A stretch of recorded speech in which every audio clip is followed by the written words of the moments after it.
Hi. Hi, Web Summit. Bon dia. I don't know what good afternoon is yet, so I'm going to say good morning. Thank you for coming to this conversation with discussion on how tech can work with and about and around the refugee crisis.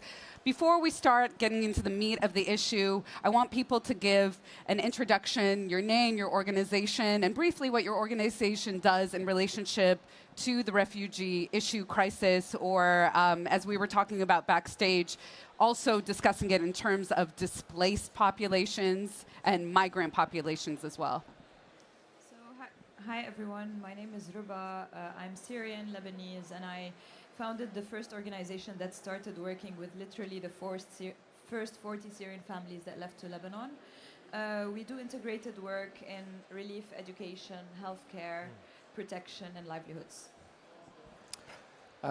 Good morning. My name is Sam Worthington. I'm the CEO of Interaction, and we're the largest association of U.S. NGOs. These are organizations that are dealing with all stages of displacement, whether it's working inside war zones to people displaced close to their home to the resettlement of refugees. So it's a broad association of NGOs functioning in all countries around the world.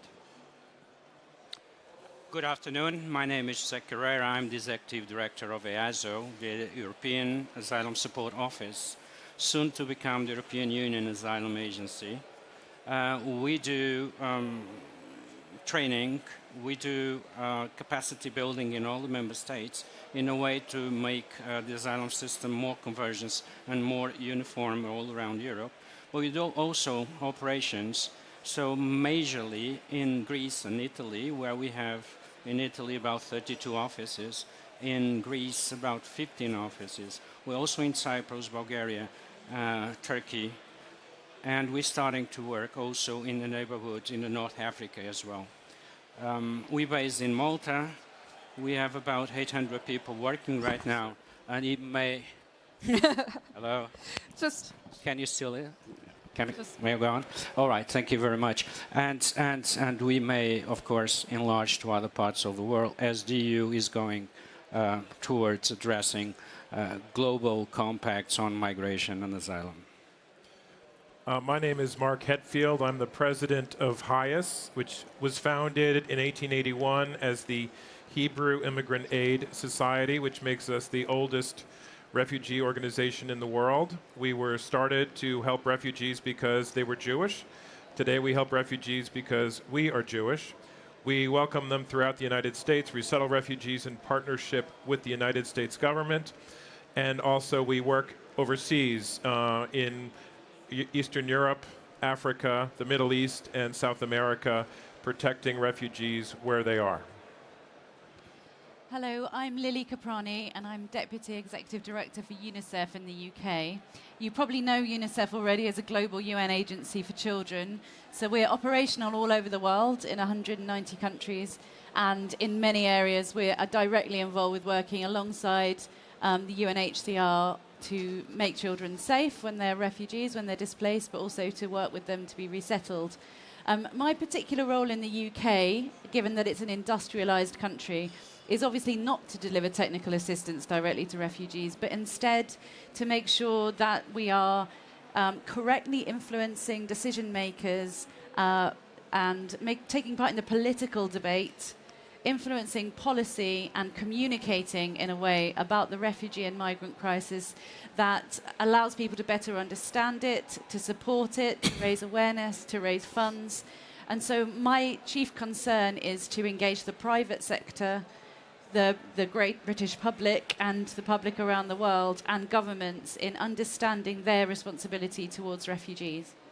Thank you. We have such an impressive panel, so I'm really excited to dig in, and we only really have 30 minutes to get into conversation. But before we do that, I'm going to ask some pointed questions. One of the first things that we should be doing with this conversation, though, is setting the context. There's 65.6 million displaced people. That includes refugees and migrants and stateless people globally, and I believe those stats are from the UN, so people on the panel can clarify or dispute them.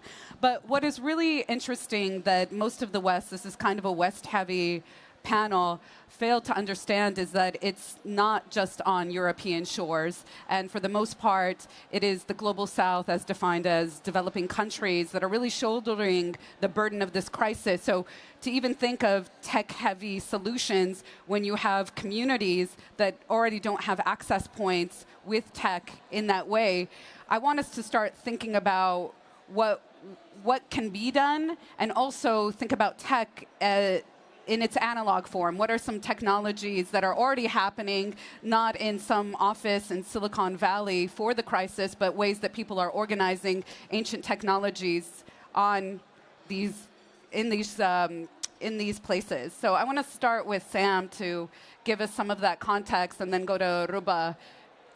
So we have an image of refugees, of a flow of people coming into Europe as if this is the center of the crisis. It's not. The center is a movement of people to the border closest to where they live, and the displacement within their own countries. Just recently, we have close to almost 1 million people displaced in eastern Congo. We're looking at over 500,000 people displaced Rohingya into Bangladesh. These are types of displacements that don't make the headlines.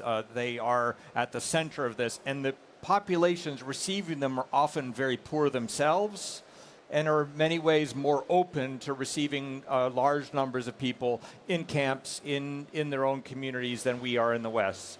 So when we talk about displaced people in general, the heart of it is in the developing world, not in our societies. So the responses then need to be people-centered. What are you doing within a camp to enable people to have some form of access? But before they even get out of their country or move through a country, what type of technology do they have to know where to go? Where is it safe? Where's their food? Who's receiving me? How can I get registered? That information makes an enormous difference, and that cell technology, which is available, can help a refugee or displaced person make those first steps as they leave first their village, their town, their community, to the next neighbor, to going somewhere else. They exist, so it's not as if people are blindly moving in certain directions. And as you saw when the flow of refugees hit Europe, the one thing that everyone held on to, other than papers and so forth, were cell phones. Yep. So Rouba, I know you specialize in Lebanon and Syria, and also have a similar sort of framework that Sam does. Yeah, I mean, just for the case of Syria in particular, and it applies, of course, to all of the other cases, the most important thing before you start devising answers is to understand the root cause of the displacement, or why these people are here.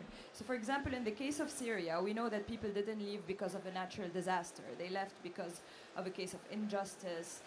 They left without anything on them. And this is also showing how they used to live in their country. So they used to live with a house, with a basic level of dignity, with a basic level of education. So this all helps out when you start to devise solutions, because we saw when people came to respond to the refugee crisis that the responses went, in terms of technology, all the way from, oh, they're refugees, they're coming from Syria, so why do they have cell phones? You know, all the way to technology is going to solve all their problem, and this is an app where they can say to the app in Arabic that my father is in prison, and they're going to ask you, how do you feel about this? And then leave you there with a wound open and no solutions. So first of all, I would say really understand the root cause of each displacement and each crisis is really, really crucial. The second thing is to understand also that the effects of the displacement is not only on the displaced population, but it's also a lot on the host community. So when you come to devise a technological solution, you're not only solving for, I agree, it has to be people-centered, it has to be centered on the people, but it also has to be operating within the system. Taking into account that you are operating in a certain host community, taking into account the organizations and institutions, because what we often saw is amazing and great technological solutions that are going ahead of policy. So for example, it's a great solution, but not a single government will accept it. It's a great solution, but it's totally detached from the work that organizations are doing on the ground. So it's a standalone solution.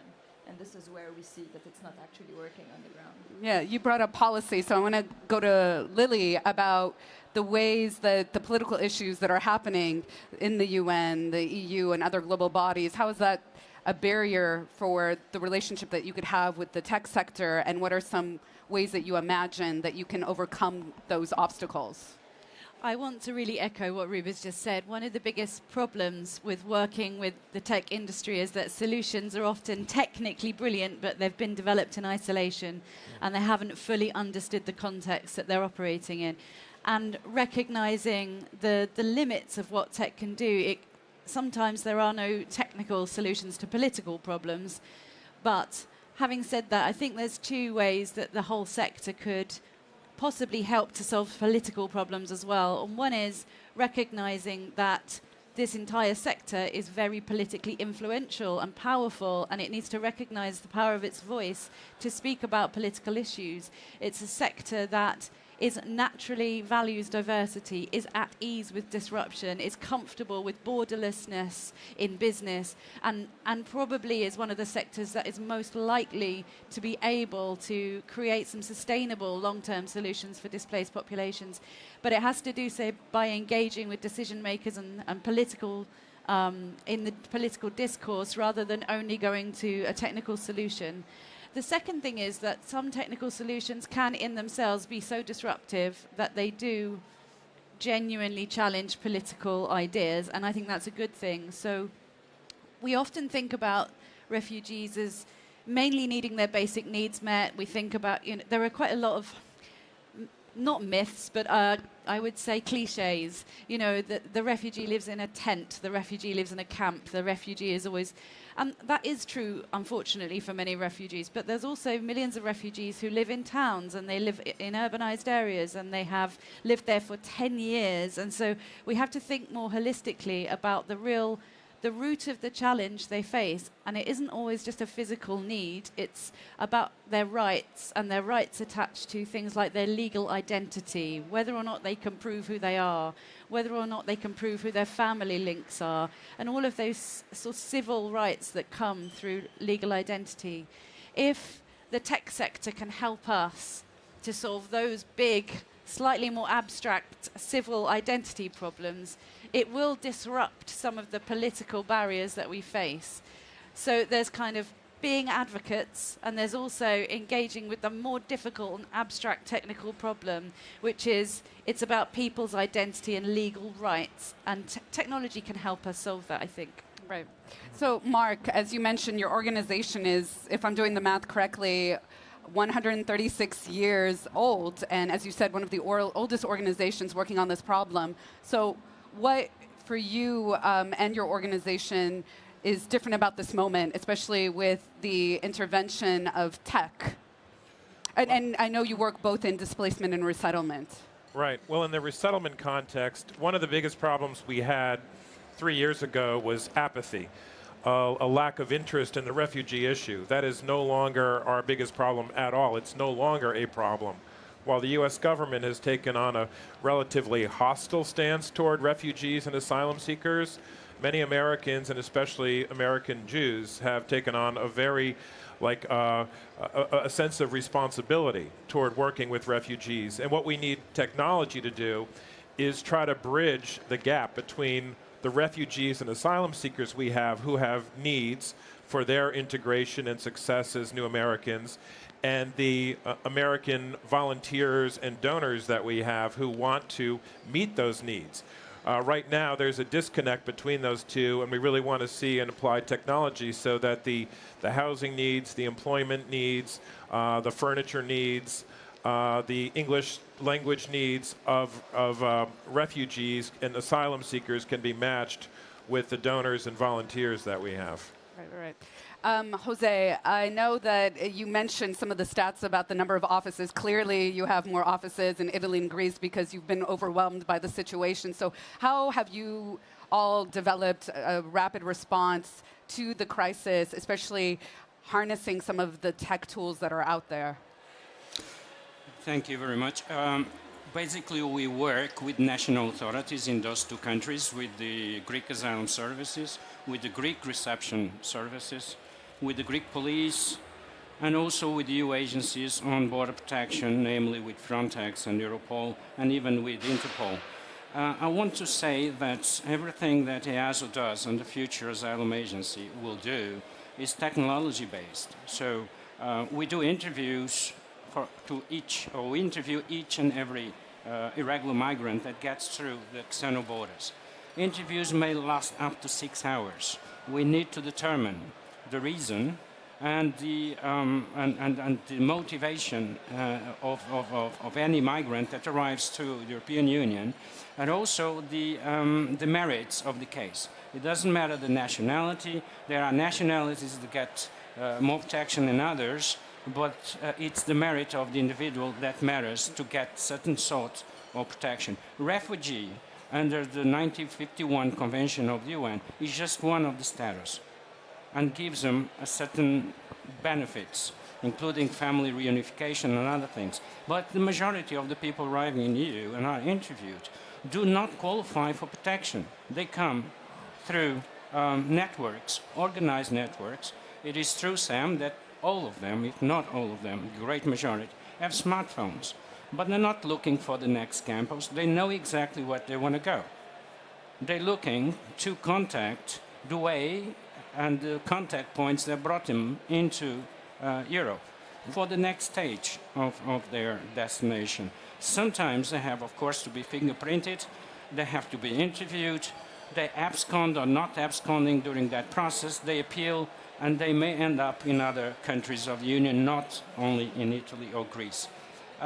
The technology used is high standard. So from the military operations off the coast of Libya through the law enforcement operations of border protection, the asylum part of it is high technology. We have Schengen information systems, visa information systems, Eurodac systems, which is mostly about fingerprinting and identification of migrants.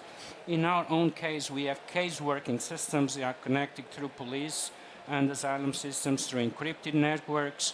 All of those systems are high-tech, and most of them are developed and acquired through tenders, public tenders. I'm sorry about the bad news. We have to go through public tender. However, in social monitoring, which we got recently over from UNHCR, and HIAS is doing it now, we also can have scope to work with startups and others, so please contact us. We're very interested in social monitoring. Social monitoring works both ways. We detect a lot of smuggling and criminal networks. It is a priority of the EU to combat smuggling and criminal networks, and also the ramifications into terrorism networks. We detect many cases, we flag them on, and we give them to law enforcement authorities, including Interpol.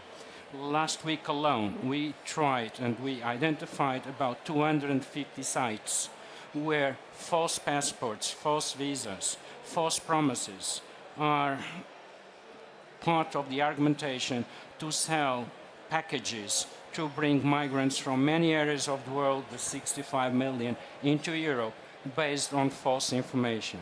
EASO combats that, giving them the true picture and giving them alternative sources of information so that they don't cross seas, they don't die, and they don't come into an image of what they can get and they will not get. Okay, so I want to go a little bit more specific, and we'll be free forum for this part. What have you seen on the ground or within your organization in terms of what tech has done right and where they've missed the mark? I think this audience would really appreciate some of the specific details. I'll jump in. I think just a context, most people do not want to leave their home. If they are forced to leave their home, they tend to go not too far away because they hope to come back to their home. If they're forced further, they go a little further away, and then they still try to go that. So people tend to stay nearby. The problem is once you are displaced, it used to be 17 years was the average time you would be displaced. Now is 24. So when you move, you're in essence creating a new home. And in that context, you need hope. So let me give an example, and it's not a refugee example, but it's a concept of tech providing hope. So I was in the Gaza Strip a number of years back, and here you have an area is isolated and so forth. The place where there was the greatest hope was a place called Gaza Tech Geeks. which was a partnership of Google and Mercy Corps with some tech developers in the Gaza Strip. They were creating products on the line that provided medical support, a whole range of counseling and so forth, where they had this energy of trying to create something positive within their society, and again, within the context they were operating. The reason I raise this is that within any context, if you are developing technology that's local and tapping local capacity, you can find bright developers, individuals to work with, and so forth. If you're doing it from afar and then trying to import that technology, you'll find that the refugee humanitarian development system is relatively cautious in adopting it. So the key is finding local partners and working with them to develop solutions. Yeah, and Rouba, you Yes. want to emphasize the local. I want to emphasize Sam's point, but also I think like we've been told over and over again that the idea about technology is to disrupt, right? You have to disrupt industries, disrupt businesses, create new alternatives. But I think the moment where we reach our point of where we disagree on disruption is when technology starts to disrupt our humanity. So in a lot of cases, for example, there's been so much stress on, I'll give you an example, like education through tablets.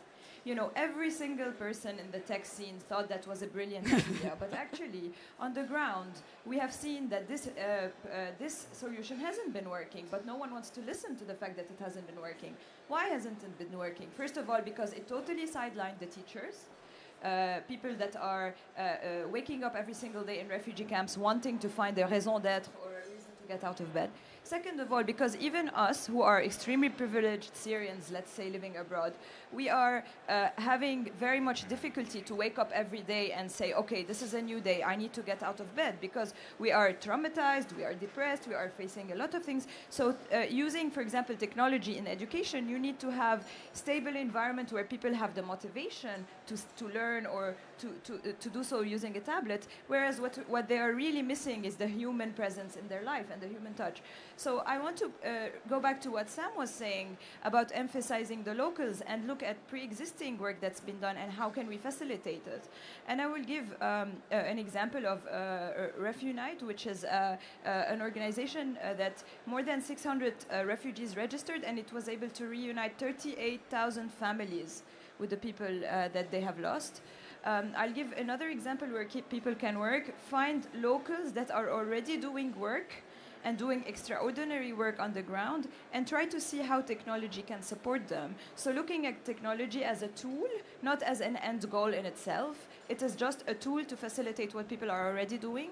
And I will give an example here in the audience. We have the White Helmets that are a Syrian organization saving lives every day from under the rubble. So these people, go to them as techies and ask them, how can we facilitate your work? You are already doing the work on the ground, so let's not try to create another standalone solution. And again, I'm not just promoting my friends here, but also my friend Mohammed here, who's here living in London, he realized that a lot of women in London have extraordinary great skills in cooking amazing Syrian food. And you know that in London, I mean, I'm sorry for the Londoners in the panel, but I lived 8 years there, and really food is not that great. So anyway, so he created an app to connect Syrian women that are cooking meals with foodies. So all of these issues, just to emphasize again, tech is not an end goal in itself, it's just a tool. So find the humans that are doing the work and just support them. Yeah. Mark, I see you. So tech has done a lot unintentionally for refugees and for the good of refugees. I think the greatest refugee protection tools are probably WhatsApp, and Facebook, Skype, and Google Maps. Yeah. I mean, without being developed specifically for refugees, these have helped refugees address one of the biggest problems they have, which is family separation, and it was done totally unintentionally. On the other hand, one of the biggest challenges we have in the U.S., one of the biggest challenges with our government, is this so-called security vetting of refugees. And what they do is the U.S. government often refuses to allow refugees in because they pose a security risk in the U.S. government's assessment. What this really means is that at some point, that refugee has had some contact with somebody the U.S. government considers to be a bad actor. There's no due process to this. The government knows everything about your electronic trail. The refugee cannot defend him or herself. So this is a big problem that has inadvertently been caused for refugees. And then there's the intentional efforts have been less successful. In 2016, we saw many apps spring up that were sponsored by major tech companies, that were sponsored by major NGOs. I won't name them. But these were released with great fanfare, particularly in Europe. And frankly, if you look at all these different apps now, they're all not functioning. They're not updated. They were not maintained.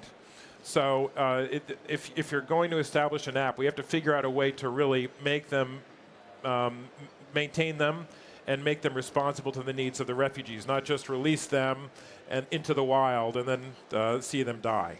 It's a really interesting sort of hybrid, as you were saying, that the tech companies have presented psychosocial support apps which eliminate the human and the possibility of actually having human contact, but you have something unintentional like Google Translate, which has filled in extreme holes when it comes to translators on the ground. So I'm wondering, like, what is this combination of intentional and unintentional, and how could that look like? Well, the best thing you can do is promote connectivity. I mean, frankly, that should be the #1 priority. You were mentioning actually backstage about people who want to do goodwill and people on the ground, what that connectivity can look like tech-wise. Do you have any ideas? Well, like, for example, when a refugee arrives in the United States, we have to provide that refugee with a furnished apartment. We have many donors who want to provide furniture. We have no place to store the furniture. So if we can match in real time the furniture donations with the refugees' needs, that's a simple solution, but it would meet the needs of both the donors and the refugees. So there are issues like that we're working on. Housing, another huge problem for refugees arriving in the U.S. There's a housing shortage. You're trying to get refugees in housing who have no credit record whatsoever. So again, technology can be used to answer that problem, but it's not right now. Right. Lily? I'm just nodding in agreement with everything everyone's saying. WhatsApp is probably the most, the life-saving technology that has enabled refugees to find each other and arrive safely at an intended destination. I'm just thinking the theme here about what I've seen work well is exactly what everyone's saying. It's about a tool that enables people to do it for themselves rather than imposing a solution. So we have tools, for example, in UNICEF that are literally just enabling children to report whatever's going on in their area, whatever they need. And the clever bit of tech is simply actually not that clever. It's just a back-end system that allows us to very quickly in real time listen to what people are telling us rather than us going and trying to impose a solution. So it's about listening and being directly connected to those local areas and those individuals, but tools that enable it. I still think that there is a challenge around finding a tool that helps with proving identity. Often the challenge that refugees face is an evidential problem. They simply can't prove where they were, when they were there, who they're related to, whether or not their documents are real, if they have any documents. And there must be a solution. And I know that for agencies like UNICEF and others are exploring blockchain technology and whether there's a way that we could have some kind of almost international public notary system that would enable people to prove their connections. I think that could be revolutionary and transform the way that governments then assess security risk, assess rights, and assess refugees' right to access services, and it speeds things up.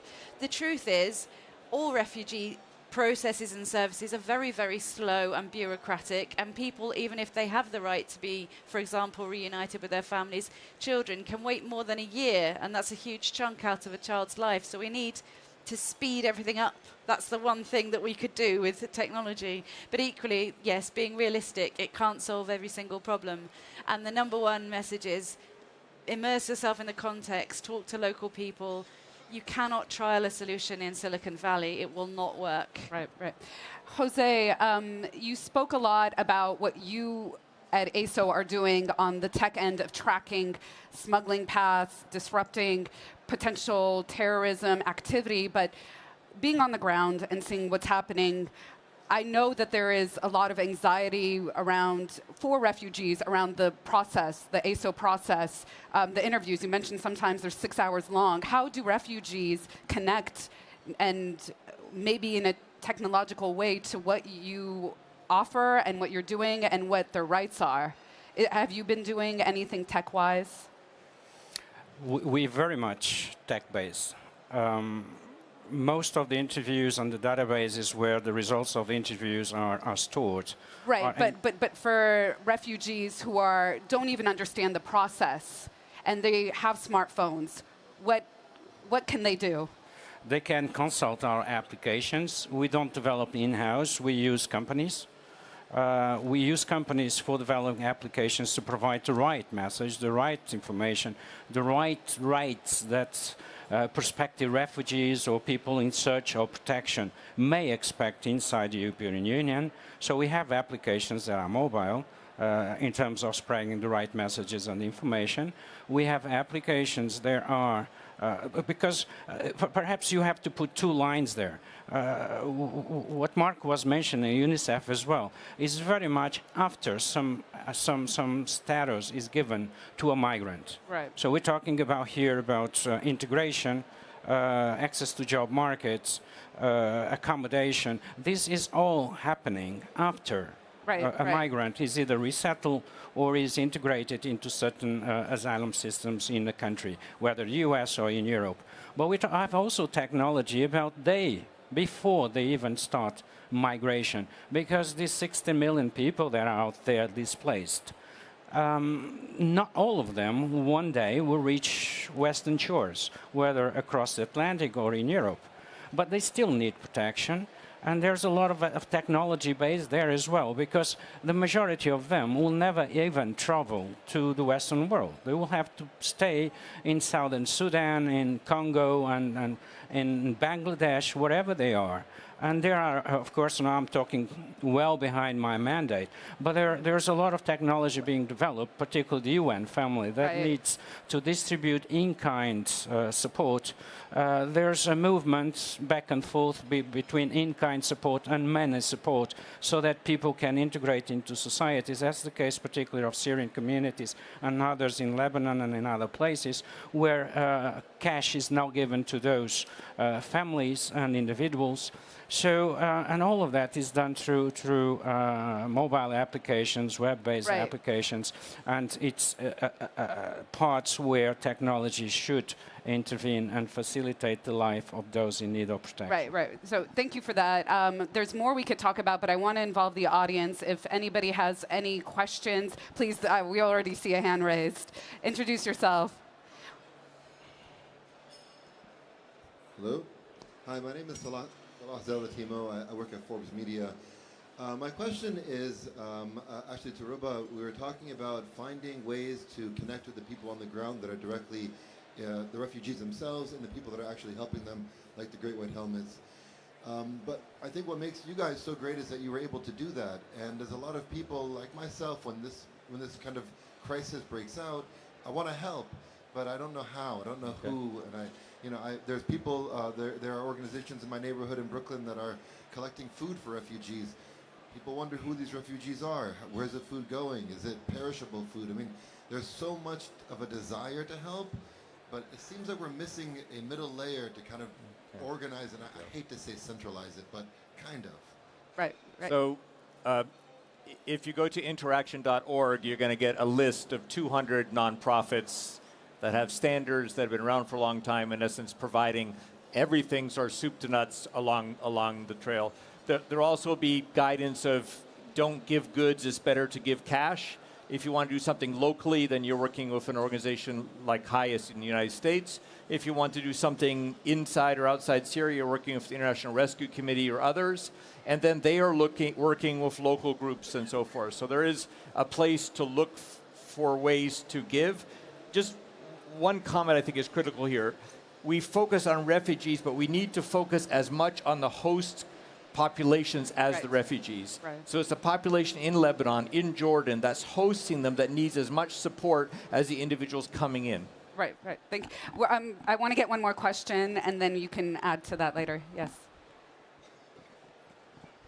Thank you. And this is more of a comment than a question. I think technology could also play a role in helping refugees that were forcibly displaced prove where they were. I was a consultant for the UN on forced displacement, and one of the things that those who were forcibly displaced worry about is to prove where they came from and prove that they were actually besieged or they were in this area before they went out. And also linked to what you were saying, Sam, I think technology could also play a role in linking people who want to help refugees in communities that are very far away from them. So like teaching or trainings or workshops from people in the US to people to refugees in Lebanon, to be able to cut the borders down when it comes to kind of technology and training and capacity building.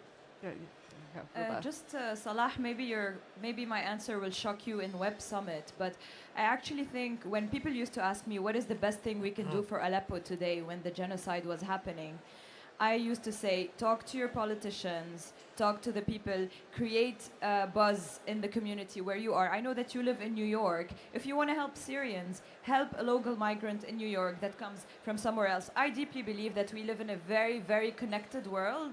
So even if you care for your mother in your own community, or if you work for the refugees or for the homeless people that are right there on Manhattan, you are as much helping the Syrian refugees. I mean, I know this is very theoretical, but I truly believe that all the struggles are interconnected. Right. So. Thank you. And we're actually going to end exactly on time. Appreciate you all. If you want to talk to any of these panelists, feel free to. Thank you again for giving us your insight. Thanks. Thank you.